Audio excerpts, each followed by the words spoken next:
134편 1절부터 3절입니다. 보라, 밤에 여호와의 성전에 서 있는 여호와의 모든 종들아, 여호와를 송축하라. 성소를 향하여 너희 손을 들고 여호와를 송축하라. 천지를 지으신 여호와께서 시온에서 내게 복을 주실지어다. 아멘. 오늘 말씀 시편 134편 1절부터 3절 말씀입니다.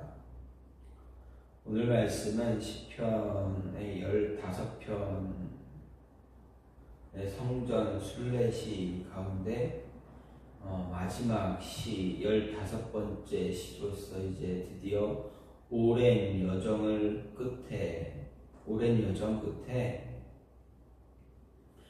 예루살렘에 도착한 순례자가 이스라엘 공동체를 향해 하나님 여호와 하나님을 찬양할 것을 선도하는 그러한 시입니다. 먼저 1절, 2절은 시온에 당도한 순례자가 말하는 찬양의 족보를 소개하는 부분이고, 3절은 전통적인 제사장 축도 형식을 빌어서 이제 막 당도한 순례자들을 향해 화답의 축도를 하는 부분입니다. 전반적으로 보면 이 134편은 피곤에 지친 기색이 역력해야 할 순례자들은 전편에 소개한 대로 여호와께서 영생의 복을 명하신 시온에 이른 자답게 오히려 활기차고 있습니다. 활기가 넘쳐 이들을 맞는 제사장들 역시 여호와께서 복을 명하신 것을 지키고 있는 자답게 은혜롭게 축도로 화답하는 그러한 구조를 갖고 있습니다. 이렇게 해서 오늘 말씀은 왜 시온으로 순례 여행을 떠나야 하는가를 이야기함으로써 전체 성전 순례 시편의 이유와 관심사를 요약하고 설명하는 그런 역할을 하고 있습니다. 그것은 바로 하나님을 찬양하고 하나님께 축복받기 위한 것입니다. 전체적으로 133편의 결부와 같이 축복의 장소로서의 시온을 다시 한번 강조하면서 성전 순례 시편 전체에 막을 내리는 그러한 역할을 하고 있습니다. 특히 시인은 여호와를 송축하라 라는 말을 반복적으로 사용하고 있는데, 여호와를 송축하는 사람이 어떤 사람인가 노래합니다. 먼저 충성을 다하는 자가 하나님을 찬양할 수 있는 여호와를 송축하는 사람입니다. 1절에서 밤에 여호와의 성전에 서 있는 여호와의 모든 종들이라고 여호와를 송축한다 라고 시인은 종들이 여호와를 송축한다고 시인은 말합니다.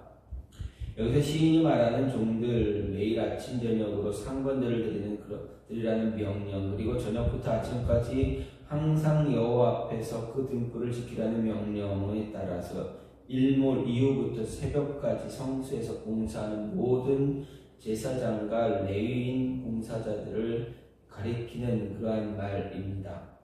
알다시피 제사장들 저녁 제사를 드렸고 밤을 새워 제단 등불이 꺼지지 않게 지켰습니다. 그리고 레위인들은 곁에서 이를 수발했고, 찬양대원들은 아예 성전 골방에 거하면서 제사의 진행에 따라 찬양 사역을 감당했습니다. 이때 파직을 서는 레위인들은 자기가 맡은 자리를 지켰고, 파수꾼 대장은 사람들이 돌아가고 없는 몇 군데 지역들을 돌아보면서 성소를 점검했습니다. 세상 모든 사람들이 자고 있는 그러한 시간이지만 직분자들 새벽이 이를 때까지 하나님을 향한 일들을 감당했다라는 것입니다. 오늘 말씀 바로 이런 사실을 간략하게 이야기하고 있는 것입니다. 즉 순례자들은 이와 같은 찬양을 통해 하나님께서 맡겨주신 사명을 묵묵히 감당하고 있는 직분자들을 향한 사랑과 애정을 표현하고 있습니다. 그리고 여기에는 늘 깨어 있을 것과 하나님의 일들을 감당하는 하는 순간순간 빠지기 쉬운 그런 상념을 버리고 오직 하나님만 바라보고 하나님을 송축하라는 격려의 의미도 담겨져 있습니다. 그런데 오늘날 아침부터 밤중까지 이렇게 깨어서 여호와를 송축해야 할 존재가 비단 레위인이나 제사장과 같은 특별한 부류의 사람들만 있느냐? 그렇지 않다는 이야기입니다. 성경을 보면 하나님의 백성된 모든 성도들 이처럼 철저히 깨어 있어야 하고 쉬지 말고 기도하며 찬양하며 감사하는 충만한 가운데 있어야 한다. 성경은 말하고 있습니다. 예수님은 이를 주인을 기다리는 종의 비유로 말씀하시면서 너희는 마치 그 주인이 혼인집에 돌아와 문을 두드리면 곧 열어주려고 기다리는 사람과 같이 되라. 주인이 와서 깨어있는 것을 보면 그 종들은 복이 있으리라 하셨습니다. 그리고 허리에 띠를 띠고 등불을 켜고 서 있는 삶을 살라라고 요구하신 것입니다. 지금 우리가 살아가는 이 시대는 점점 밤 늦게까지 깨어 있고 아침 늦게 이제 일어나는 늦게까지 잠들어 있는 사람들이 늘어가고 있는 그러한 시대의 모습입니다. 물론 주어진 일 때문에 그런 생활을 해야만 하는 사람들 분명 있습니다. 하지만 반면에 그렇지 않은 사람들도 있다라는 것입니다. 주어진 일 때문에 늦게 자고 늦게 일어나는 것이 아니라 자신의 어떤 유흥이나 자신의 무분별한 그러한 계획 가운데 살아가는 사람들이 있다라는 것입니다. 그렇다면 우리는 어떤 부류의 사람인가 돌아보아야 합니다. 예수님께서 말씀하신 신실한 종의 모습처럼 성령의 띠를 띠고 믿음과 소망의 등불을 켜고 예수님 오실 날 기다리며 날마다 성실히 믿음의 삶을 살아가는지 아니면 그렇지 않은 삶을 살아가고 있는지 돌아보아야 합니다. 육신적으로 잠들어 있는 그 순간에도 우리의 영은 늘 깨어 기도하며 하나님을 찬양하는 그러한 모습을 가질 수 있어야 합니다. 날마다 성실히 믿음의 삶을 살아가는 그러한 모습이 우리 안에 필요하다라는 것입니다. 우리의 신앙이 얼마나 뜨겁고 열정에 넘쳐나는가도 중요하겠지만 그것을 얼마나 성실하게 그리고 신실한 신앙을 유지함으로 하나님 앞에서 맡겨진 일에 소홀하지 않고 그것을 얼마나 성실하게 그리고 신실하게 이어나가는가 하는 것도 매우 중요합니다. 따라서 우리는 항상 깨어 하나님의 종으로 성실하고 신실한 신앙을 유지함과 동시에 하나님 앞에서 맡겨진 일에 소홀하지 않는 책임을 다하는 그러한 하나님의 사람들 되어서 하나님을 송축하는 자, 여호와를 찬양하는 자가 되어야 한다는 것입니다. 또 한 가지는 무엇입니까? 모든 것을 하나님께 맡기는 자가 하나님을 송축하게 된다라는 것입니다. 2절 말씀에서 시인은 성소를 향하여 너희 손을 들고 여호와를 송축하라 했습니다. 여기서 손을 들라라는 말은 기도와 찬양을 드리는 자세로 정성을 다해 우리의 마음을 하나님께 들어 올리는 그런 상징적인 행동을 이야기합니다.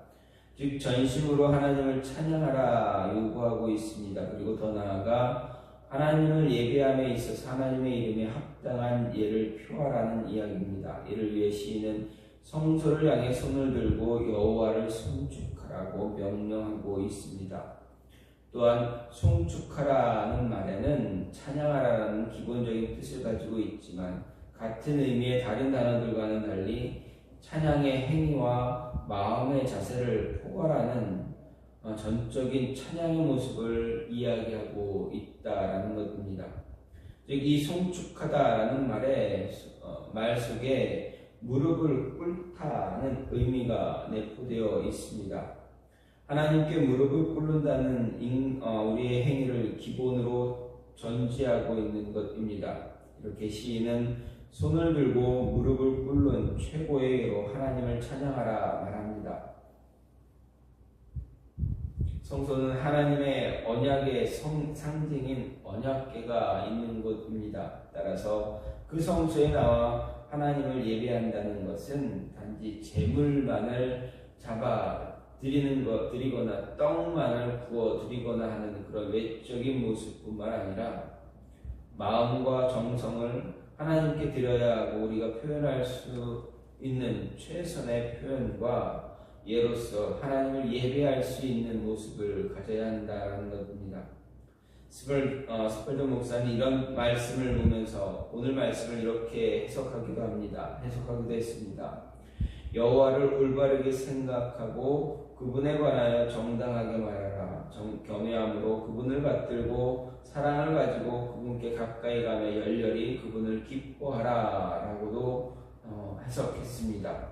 이렇게 성소를 향해 손을 들고 여호와를 찬양한다는 것, 전심을 다해 하나님을 예배하고 그 이름에 합당한 예를 표함과 하나님의 이름 앞에 무릎을 꿇으라라는 것을 의미한다고 말한다면 이것은 모든 것을 하나님께 맡긴 사람이 행하는 그러한 태도다 할 수가 있습니다. 특히 손을 하나님을 향해 높이 든다는 것은 앞에서도 말한 것처럼 오직 하나님만을 의지하겠다는 그런 시인의 표현이다 할 수 있습니다. 왜냐하면 손을 높이 들고 하나님을 찬양한다는 것, 하나님만 의지하겠다는 표현이기 때문에 그렇습니다. 하나님을 인정하는 자가 하나님을 향해 손을 높이 들 수 있기 때문에 그렇습니다. 그리고 하나님만 의지하는 사람이 모든 것을 하나님께 맡기게 됩니다. 따라서 모든 것을 하나님께 맡기고 하나님만 의지하는 사람, 손을 하나님께 높이 들고 찬양하는 사람이다 라는 것입니다. 오늘 시인은 여호와를 송축하라, 하나님을 찬양하라 이야기합니다. 하나님을 찬양할 때 어떠한 사람이 하나님을 찬양할 수 있는가 생각할 때 충성을 다하는 자, 하나님 앞에서 맡겨진 일에 최선을 다하고 충성을 다하는 사람, 그러한 사람이 하나님을 찬양합니다. 또 모든 것을 하나님께 맡기는 사람, 손을 들고 하나님만 바라보는 사람, 그런 사람이 모든 것 하나님께 맡기고 하나님을 찬양하는 사람이다 라는 것입니다. 과연 우리는 어떠한 사람인가 돌아보면서 과연 하나님을 찬양하고 있는가, 아니면 하나님을 찬양하는 걸 그냥 흉내만 내고 있는 그러한 모습인가 돌아볼 수 있는 모습을 가져야 합니다. 충성을 다하고 하나님께 모든 것 맡김으로 인해서 하나님과의 길을 함께하기를 소망하는 자, 그래서 하나님을 찬양할 수 있는 자 되어주기를 간절히 소망합니다. 이 시간같이 기도하길 원하는데, 하나님, 오늘도 우리에게 하나님을 찬양할 수 있는 이유를 허락해달라고, 하나님께